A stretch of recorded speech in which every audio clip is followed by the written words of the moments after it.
What if I told you that you could unlock wealth faster than you ever imagined in the next 24 hours? You might laugh, call it fantasy, point to debt, lack of network, or 1,000 practical reasons why it cannot be true. And that is exactly why you must listen. You will think it is absurd, impossible, or that I am exaggerating. And if that is your first reaction, then you are in the right place. Because incredulity is the first door to be opened. I want you to hold that skepticism like a thermometer and watch it change as I lay out a pattern that has repeated in whispered form for generations. There is one rule that governs who receives sudden opportunity and who waits a lifetime for it. Clarity draws provision and vagueness repels it. This is not luck, it is law. In the next minutes, you will learn 3 immediate actions you can take, 3 rituals that transform thought into magnetism, and 1 24-hour blueprint to test the power of decision. If you only receive inspiration and do not act, nothing will change. If you decline to try because you feel unworthy, you are precisely the person who must try. For the next few minutes, set aside every other worry. Imagine your life depends on what you will hear next, because, in a way, it does. Let us begin with a story that will show why the law works. Listen carefully. You will hear voices, footsteps, the rustle of paper, the metallic click of a pen, the hush of a crowded room, and the thud of a heart deciding to leap. You will feel a cool draft in an old auditorium and the warmth of a hot bulb over a plain lectern. You will smell coffee and old varnish, taste the dryness of a spoken vow, and sense the small friction of palms pressed together. These details matter because clarity is not only mental, it is sensory. The story is simple. A young man named Marcus Hale stands before a small congregation in a city church. His shoes scuff the wooden floor. A woman in the third row, Rosa, coughs softly. The heater hums. Marcus looks at a blank sheet of paper, then at the faces before him, and speaks with a voice that begins low and gathers iron. He says exactly what he intends to receive. He does not beg. He declares a date, a figure, and an outcome. In the morning, a stranger named Thurman Reed arrives at the church office. Thurman smells of leather and tobacco and carries a folded envelope. This man had been watching for clear speech all his life. He had become allergic to indecision. When Marcus named his unequivocal desire, Thurman recognized in him a quality he could trust. The next day, a gift is offered that begins the sequence of opportunity. There is nothing mystical about it. It is the mechanical consequence of a mind that speaks and the world that responds to clarity. Many will say coincidence. Those who study patterns call it law. I will not ask you for blind faith. I will ask you for disciplined listening and immediate doing. If you treat this as entertainment, you will be entertained, and nothing more. There are real consequences for inaction. Imagine a woman named Clara who heard a similar message 10 years ago, nodded, liked the video, and went back to sleep. Over a decade, the idea appears in her life as an ache, a regret, a what if. She remains at the same salary she first earned. Contrast this with Jonah, who wrote a single sentence and sent an email within 2 hours. The difference between Clara and Jonah is not intelligence. It is repair of habit. If you want a fair measure of life-changing speed, you must accept a price. Immediate, imperfect action. Now listen, because the next section explains the mechanism behind the appearance of provision. There is a governing principle I call definitude. Wealth answers to precise commands. Ambiguity makes you invisible to the opportunities that pass like ships in fog. Definitude is applied in 3 movements. First, compose a decree so specific it could be read back in court. Second, fire your desire until it vibrates in your body like a bell. Third, create an alliance small and true that amplifies your intent. I will unpack these movements into 7 practices you can implement now. Before I do, meet the people who will populate this lesson. Marcus Hale is our protagonist, a 32-year-old former teacher with a calendar of unpaid bills and a ledger full of persistent ambition. Rosa, the seamstress, observes and quietly files details. Thurman Reed is an investor from the North Side who favors deliberate speech. Clara and Jonah are representative cases that show consequence. Additional figures will appear, like Lydia the copywriter, who proves the power of service extra, Omar the engineer who forms an early mastermind, Elena the retired banker who provides procedural counsel, Malik the courier who delivers a crucial envelope, and Reverend James who performs a public demonstration that changes the trajectory of others. Each of them will act concretely and create ripple effects. Keep their faces in mind. They are not caricatures. They are instruments in a law that rewards clarity. Scene 1 is a public room where Marcus speaks to the congregation. The stage is small, the lights warm, the microphone prickly in his hand. The smell of coffee threads the air. The floor is polished but worn.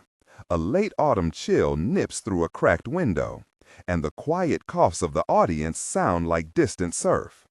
Marcus clears his throat. He says, "I will declare a provision I will receive on this date." "When do I want it?" he asks, and names a day 30 days from now. A woman whispers, "Are you serious?" Marcus replies, "Yes, I am serious." The dialogue, "Marcus, what I seek is a capital of $50,000 to start a school for trades that hires the unemployed." Rosa, "How will you use it?" Marcus, "I will lease space, buy tools, and pay instructors."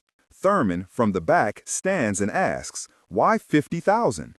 Marcus, "Because it is the number I can steward right now." A pause follows. You hear the scrape of a chair as Thurman approaches. He smells like old wood and rain. He says, "Show me your plan and I will listen." Marcus hands him the only paper he carries, knees barely steady. Thurman reads, nods once and says, "I will consider it." Marcus feels his palms dampen. The congregation exhales. The moment has shape because words were given an address. Sensory impressions pile up. You feel the waxy shine of the paper, the metallic taste of tension, the low rumble of heating pipes, the smoothness of Marcus's voice as it steadies, the heat of palms gripping a railing, and the sudden coolness of a decision entering the room. There are 12 exchanges in this scene as people ask, probe, push back, and then commit. Each line sharpens the picture of definitude in action because every question forces a more exact response, and every exact response magnetizes responders. Marcus's backstory matters because it explains not deficiency but resolve. He was born in a small town where the bakery lights went out when the owner died. He learned to fix ovens and then to teach boys to read instruction manuals because instruction manuals were universal and reliable. As a child, he traded sandwiches for a sewing book and learned that value is built from exchange. In adolescence, he loved rhetoric and declaimed poems in a gymnasium to imaginary patrons. In his 20s, a fire consumed the workshop of his first employer, and he watched men lose livelihood overnight. That loss became a fuel in him. He studied night courses in business while teaching by day. He kept a ledger of offers he would make to the world, and every time he wrote an offer, he pronounced it aloud, sealing a small ritual of clarity. At 32, he carried loss in his chest and a modest savings and a ledger of ideas. The conflict now is not knowledge but scale. He knows what to do on small budgets but cannot break the threshold to institutional funding. His present obstacle is appearance. He lacks access to rooms where wallets open. The desire that moves him is to create opportunity for others who have lost homes to flames or factories. That moral clarity is his lever. His formation contains practice of small rituals, a history of losses that hardened into insistence, a present that demands a leap, and a future he can taste when he names the figure aloud. The taste is a kind of metallic hope, a granulated sugar of possibility. This backstory of childhood barter, training, loss, and present urgency is his map and also his magnet. Now we move to the rules. Rule 1. Write the decree. Take paper and pen and write with the most definite language you can. Say the number, the date, the purpose, the person or context from which you will accept it, and the minimal action you will take to receive it. A technical note for this procedure is concise but essential. The decree must contain a measurable number, a specific deadline, a stated purpose, and a proposed action that is feasible within 24 hours. For example, write, I decree $50,000 on June 10th to open a trade school. I will present a one-page plan to 3 potential funders within 24 hours. This is not ceremony. It is a contract with your attention and your network. The process requires 3 steps: draft, speech, record. Draft the statement. Speak it aloud for 2 minutes while visualizing the delivery. Record it with your phone so you have a timestamp. These 3 acts combine to transmit the command to your conscious and subconscious mind. Rule 2. Ignite the desire. Desire is a thermal engine. You must feed it with sensory detail. Create a vision so vivid it has texture. Use 6 sensory anchors. See the varnished floor. Hear the clink of tools. Smell the oil and coffee. Feel the callus on your palm. Taste the dust on your tongue, in a good way, and sense the heat of a new light over your students' faces. Repeat the decree each night for 7 nights, and each morning rehearse the concrete steps you will take that day to move the figure into the world.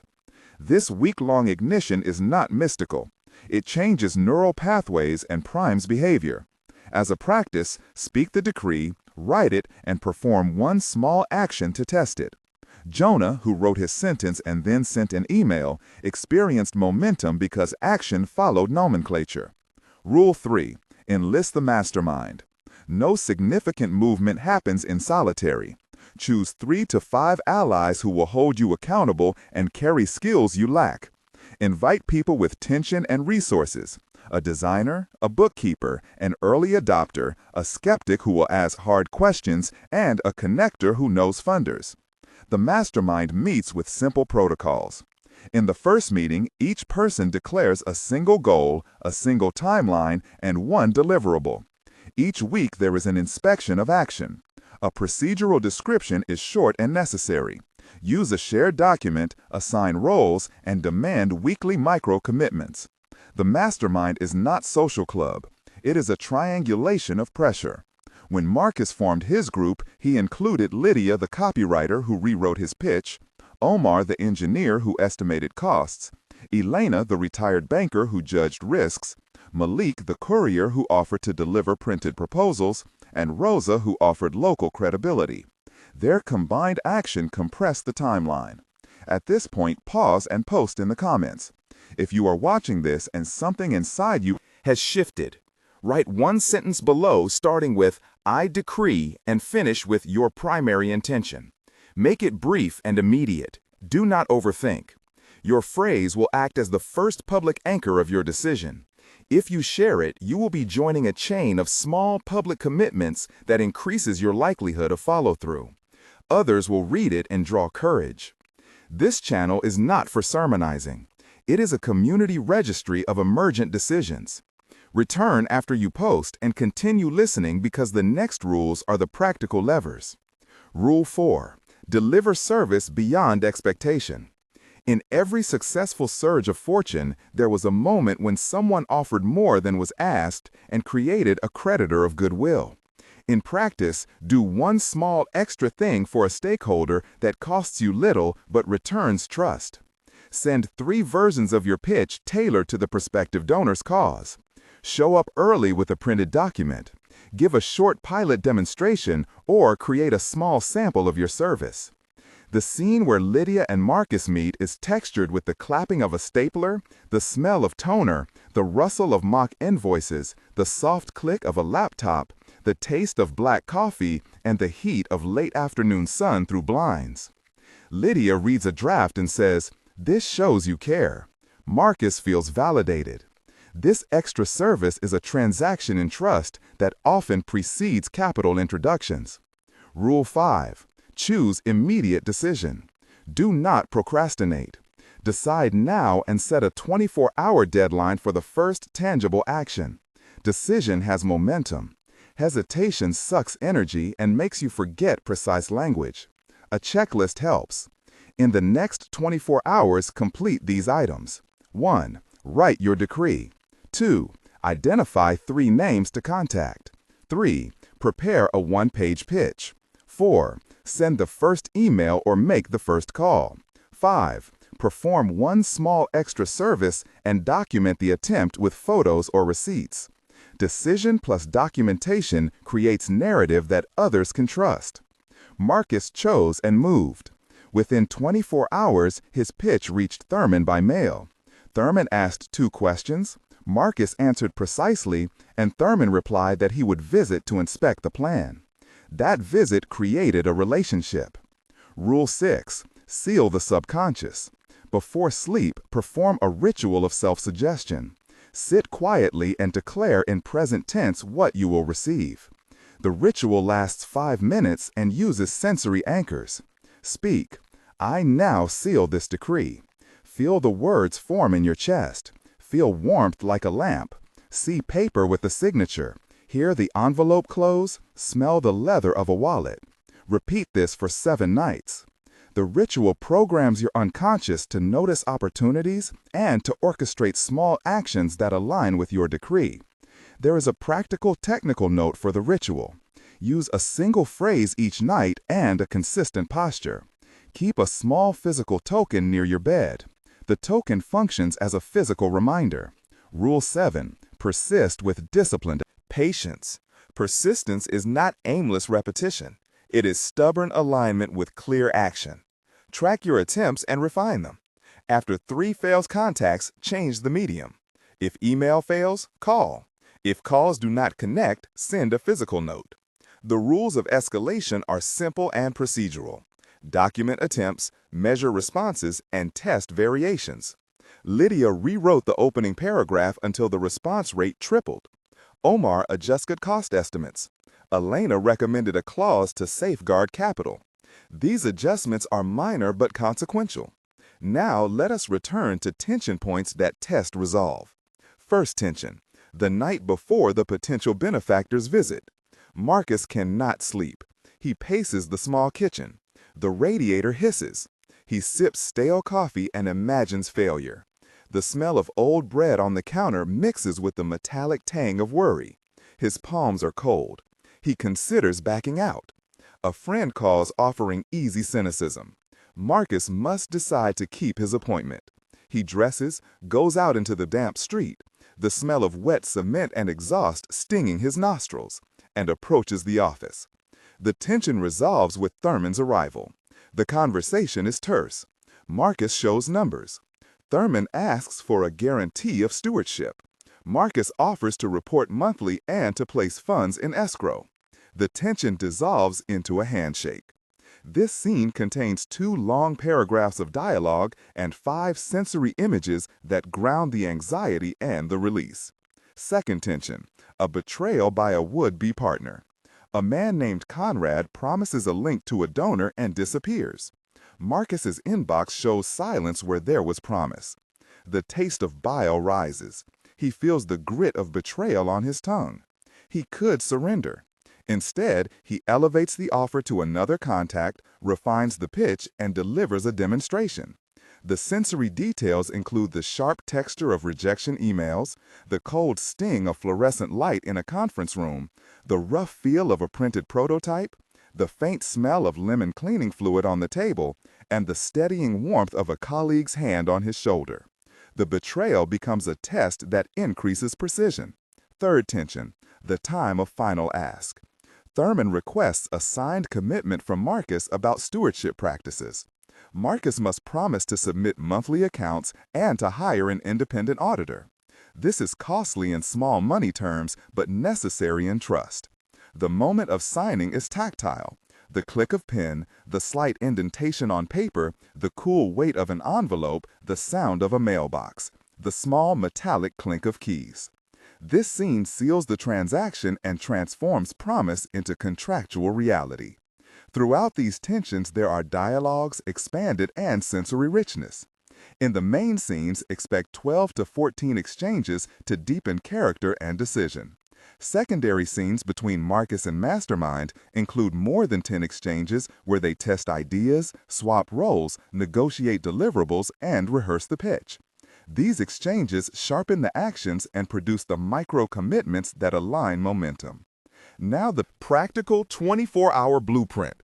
Hour 0, prepare, draft your decree, and write it in 3 places: on a note in your phone, on a card, and on paper that you sign. Hour 1, send the first outreach to 3 names with a 1-page proposal attached and a clear meeting request. Hour 2, perform 1 small extra service for a stakeholder, such as offering a free short consultation or a demo. Hour 4, follow up with a phone call to each contact. Hour 6, record a 1-minute video declaring your decree and send it to your network. Hour 12, revise the proposal based on any feedback. Hour 18, send a final summary and ask for a yes or a date. Hour 24, take 1 visible step toward the purpose, such as renting a small workspace for a day or placing a refundable deposit.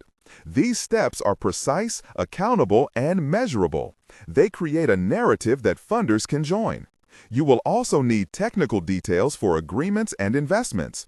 When you present a request for funding, include a 1-page budget that divides funds into 3 categories. Category 1, operating expenses with specific line items. Category 2, capital equipment with quotes or estimates. And Category 3, contingency with a capped percentage. Include a clause that defines reporting frequency and a simple escrow arrangement or trustee oversight. Keep language direct and limit it to a page. A recommended table of contents for your 1-page proposal is objective, timeline, budget, use of funds, and a brief paragraph on exit or measurement. This technical description ensures professionals smell competence instead of vagueness. Remember the roles of people named. Lydia rewrites the pitch and creates a tactile brochure. Omar produces a short cost estimate with sensory details about materials and equipment. Elena opens a meeting and tests the accounting language. Malik physically delivers documents and becomes a human verification of seriousness. Rosa provides local credibility through community references. Reverend James allows use of a chapel for a demonstration day. Each of these characters has a concrete action, and each action multiplies trust. We now fast forward to epilogues that show time-bound consequences. In 1 month, Marcus has achieved the first milestone. The space is leased on a short-term basis. 5 students have signed up for the first weekend. He has received a soft commitment of funding pending formal terms. The ledger shows small income and accountable expenses. The look of the classroom is tidy. You can smell sawdust and coffee. Students arrive nervous and excited. Marcus sleeps differently. He wakes to a small glow behind his ribs, a warmth that is not arrogance, but the light of work being recognized. In 3 months, the school runs monthly workshops. Local businesses supply tools on loan. A small grant arrives to cover instructor stipends for 2 months. Marcus invoices and shows reports. The network planted by his initial mastermind meets monthly and sends progress notes. You can feel momentum like a pressure in. A pipe that finally pushes water. In 6 months, the program has graduated its first cohort. 5 students have gone on to employment. 1 student's family moves out of temporary housing because wages increased. Thurman remains a patron and now serves as a member of a governance board. Marcus's life has shifted not into overnight opulence, but into sustainable enterprise. The heat of anxiety gives way to the steady warmth of capacity. These temporal epilogues are realistic and documentable. They show that initial 24-hour action does not magically produce $1 million, but compresses years of movement into months by creating precise signals that attract decision-makers. The law rewards definitude and penalizes vagueness. If you followed the 24-hour blueprint, you will see measurable signs within a month, material progress within 3 months, and institutional stability within 6 months. Monitor, report, adjust. Before we end, I will restate the 7 levers you must use. 1. Write the decree. 2. Ignite the desire with sensory anchoring. 3. Form a small mastermind of accountable allies. 4. Deliver service beyond expectation to create goodwill. 5. Decide immediately and set a 24-hour action timeline. 6. Seal the subconscious with a nightly ritual. 7. Persist with disciplined measurement and iteration. Now, a concise rehearsal you can repeat aloud. Say with feeling and clarity, I decree a defined outcome by a specific date for a clear purpose. I will act on 3 micro-commitments today and document each attempt. I will meet my allies and I will deliver service beyond expectation. I am clear, I am definite, I am acting. Repeat this morning and night for 7 days. If you are still skeptical that words could move wallets, think of this.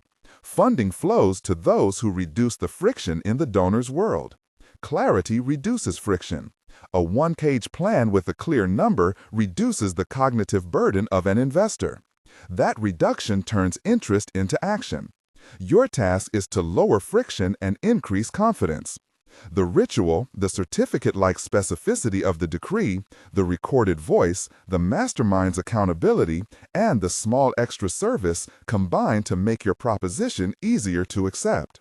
Finally, do this now. Take the pen. Write the amount, the date, the intended use, and the first 3 names you will contact. Record yourself reading the decree. Send 1 outreach within the hour. Post the brief phrase in the comments starting with I decree. That act of public commitment converts private desire into communal accountability and increases odds of follow-through. You heard the method, the stories, the technical steps, and the tempo. Now choose to be definite. The world will not conspire to give you what you have not clearly asked for. It will, however, move swiftly when you place a precise request in its path. Remember the short command you can repeat every day. I decree my provision and I prepare to steward it. Make your decision now and act within the next minute. Next 24 hours. In a month, you will have evidence. In 3 months, you will see traction. In 6 months, your life may be organizing around a purpose that once felt distant. Do not let this be another idea that comforts you in the dark. Make it a law you follow in daylight. Decide, speak, act, persist. Your clarity will call in the resources you need. I want to read your decree below. Join a mastermind. Send the first message. Take the small extra step. Close your eyes, breathe, and say the words aloud. You have permission to be definite. You have permission to claim provision. Now, go and do it.